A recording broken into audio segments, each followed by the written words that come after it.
Your name, don't mind me asking. Making a video. Of? You at the minute. Why is that? Because you just come up to me talking to me. What was you doing before then though? Because you sort of like saw you film the building, that's all. Filming the building. What for? For a video. What kind of video? My video. What's your name? About security, what's that got to do with this? Pardon? Security. Alright, you've got an SIA badge? Yeah. Where is it? On? Should be on show, shouldn't it? Right. It is a criminal offence to be a security with an SIA badge and not have it on show. Right. You are acting suspicious, mate. You got your face covered and you filmed it. You got your face covered. All this part of your face is covered. With hair. Facial hair, mate. Yeah, still covered though, isn't it? Not really. Oh, so it's bare skin. Yeah. I can't see your face though because of your beard. Cool, Stephen.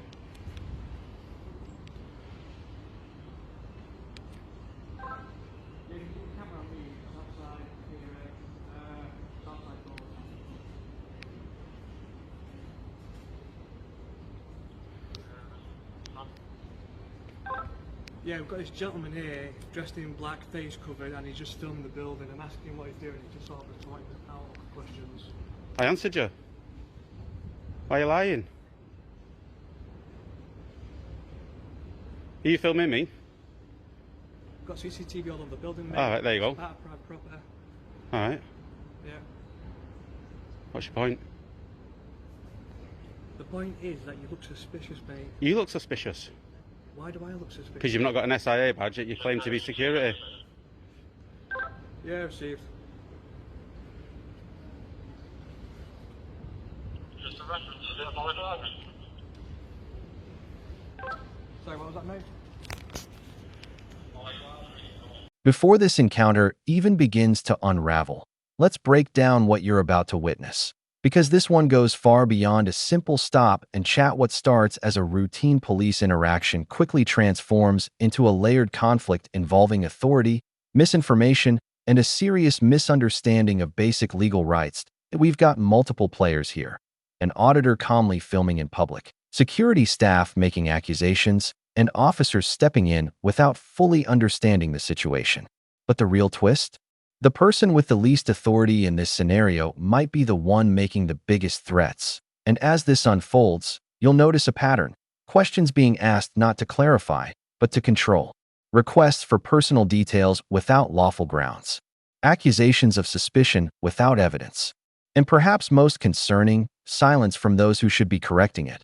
But don't blink, because later in this clip, everything shifts when a senior officer arrives and completely flips the narrative that the real question is, how does a situation go?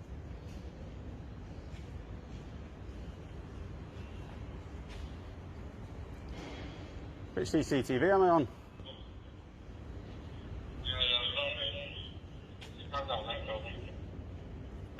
Yeah, received.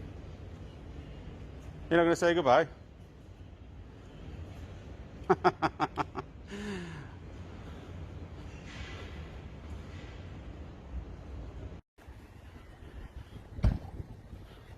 How come you're on double yellows, officer? Morning. How come you're on double yellows? No. Is it an emergency? Really, you're having a nice morning, right? Officer, can you not answer me? Officer? Excuse me, officer? Yes. How come you parked on double yellows? Officer? I don't have to explain that to you. Well, can you identify them, please? What's your collar number? My collar number's there. I've got bad vision. Waste the space. Can you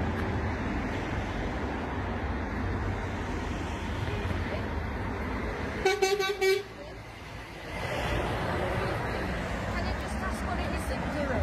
What are you doing? I'm a police officer.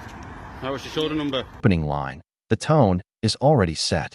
The officer claims they received a report of threats, but immediately admits they don't know the full circumstances.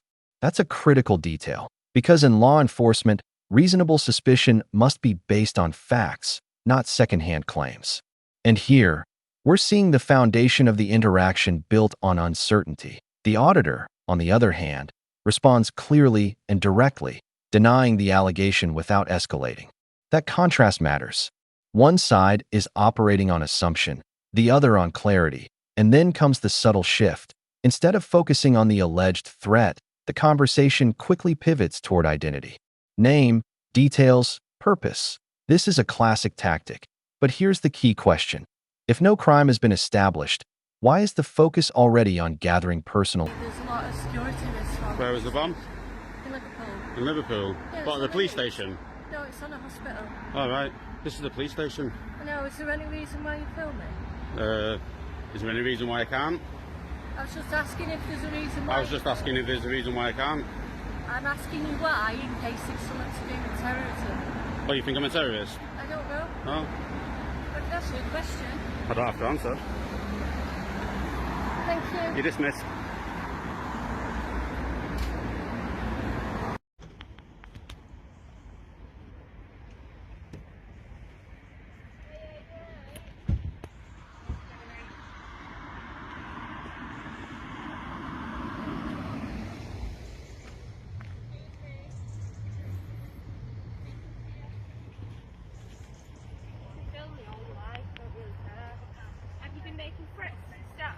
No. No. What is it that you're doing here? Just taking pictures. Taking pictures. Why? Sorry, who are you? PC Derbyshire. What are you pointing your radio for? Because I'm in uniform. Pointing at the uniform. Okay. Who are you? I don't need to tell you that. You don't need to tell us that. Okay. So you're just filming the ground? Filming anything I can see. Oh, okay. Is there any reason for it? Is there any reason why you stopped me? Because we've had a call from the staff saying that you've been here filming and you've made threats. I've not made any. Now this is where things start to get interesting. The auditor flips the script and questions the security guard about their SIA badge, a legal requirement for security personnel, and suddenly, the dynamic changes, because now, instead of being questioned, the auditor is doing the questioning. And it exposes something important: standards must apply both ways. You can't demand compliance while ignoring your own obligations at the same time. The word suspicious gets thrown around. But what does that actually mean? Suspicion without evidence is just perception. And perception isn't law. What we're seeing here is a shift from objective reasoning to subjective judgment. And that's where these encounters often begin to spark. Obviously, you can understand why people are a bit when you're filming a prison. I'm not filming the prison. Okay, so what are you filming then? I'm filming you. Well, I know that now, but prior to that, Just filming anything I can see. no. Yeah. Has he made any threats or? No. He's not said anything. No. Are you going to be here for the rest of the day or? Depends. Depends. Okay. Do you want to give us your details? Can I give me your details? I can do. Yeah? Date of birth? I'm not giving you that. Where do you live? Not giving you that. No? You? Date of birth? No. Can I get all your shoulder numbers? Yeah. 17833. Alright, are you recording? Yeah, you're not supposed to inform me? No. No? So how can I request that then on the Freedom of Information Act? I don't know. Ring up and ask. No, ring up an act. But Right. you didn't tell me that you was recording. Be here. No. They're not making any threats. Obviously, just be mindful of the traffic and people coming in. and But like- you stopped me on the road now. I was on this side Well, before. yeah, because you was walking away from me. But obviously, just be mindful. What station are you attached to? Pendleton. Pendleton. Is it full of WPCs there, is it? What's wrong with WPCs? There just seems to be a lot of you. What's the issue? There's no issue, just stating a fact. Right, you take care of yourself and have a lovely day filming. This moment is subtle, but incredibly important. The officer admits they're essentially trying to gather detail just in case that raises a serious concern. Because in the UK, unless you're suspected of a specific offense or under arrest, you are generally not required to provide your personal details. So what's happening this is what many refer to as a fishing expedition, where questions are asked not because there's evidence of wrongdoing, but in the hope that something might turn up. The auditor recognizes this immediately and holds his ground. Calm, composed, and informed. And here's the bigger picture. When citizens understand their rights, it forces accountability. Without that knowledge, situations like this can easily tip into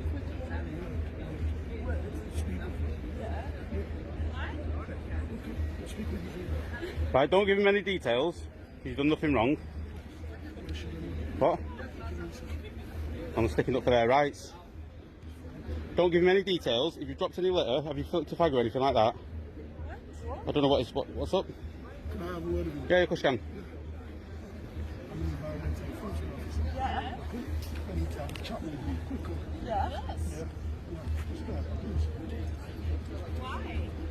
You've committed an environmental offence. Oh, really? Right, don't give him any details. Don't give him any details. He's gonna try and fine you for something. We hit a critical turning point. The officer claims the area is restricted, but can't point to any signage or legal basis to support that claim. And this is a pattern we've seen time and time again. Authority being used to assert rules that don't actually exist.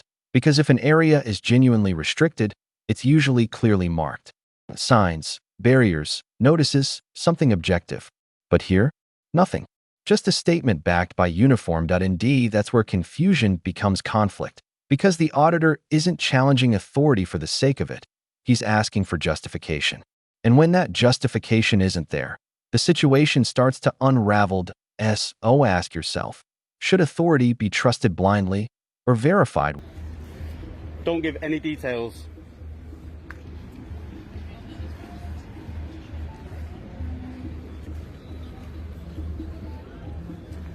They try and do it all the time.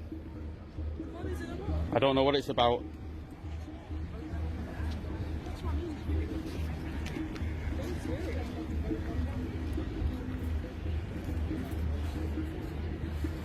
Like I said, my name is David. I'm an environmental enforcement officer.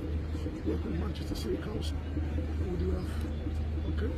The reason why I've stopped you, you know the cigarette in the smoker Yeah. was disposed inappropriately on the floor. Okay? I'm just putting it in the Well, you did that when he told you to do it. Okay? No, she always does. Yeah? It doesn't matter. It's only littering if you leave it and walk away. So you have not walked away, you picked it up and put it in the bin. You've done nothing wrong. You've done nothing wrong. You can walk away now and you can't do anything. You are free to walk away. I'm already a smoker. I'm not like Listen, going like to you are free to walk away. You don't even have to talk to him. Free to walk away. Have a good day. Right? Thank you.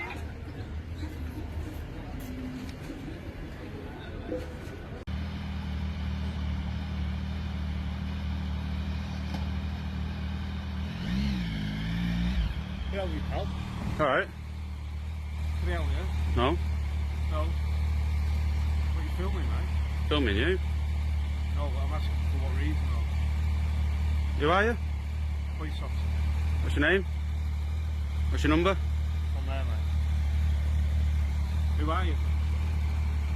Action reveals something deeper than just misunderstanding. It shows inconsistency. The officer is questioned about parking on double yellow lines, and suddenly, the willingness to explain disappears. The same authority that demands answers isn't so quick to provide them at the same time.